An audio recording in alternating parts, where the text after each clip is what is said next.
தேவையான அளவு, அதாவது ஒரு இஞ்சி அதனால் இஞ்சினாக்க ஒரு அளவு இஞ்சி அளவு மேல் தோலை நீக்கிட்டு உள்ளே இருக்கக்கூடிய இஞ்சியை ஒரு இது எடுத்துக்கிறோம்.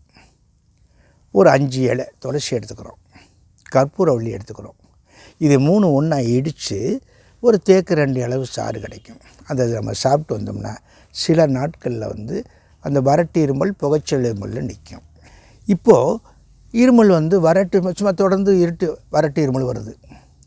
சுக்கு மிளகு திப்பிலி. சுக்குக்குனாக்க உங்களுக்கு இஞ்சி, பச்சை இஞ்சி, மிளகு பச்சை மிளகு எடுத்துக்கலாம். திப்பிலி பார்த்திங்கன்னா முட்டு மாதிரி இருக்கும், அதை எடுத்துக்கலாம். இது 3 பச்சையாகவே நம்ம சாப்பிட்டு வந்தோம்னாக்க 2 அல்லது 3 தினங்களில் நாள்பட்ட இருமல், குக்கு இருமல், வறட்டு இருமல், சளி கூடிய இருமலை போக்கும் நேயர்களே. நன்றி, வணக்கம்.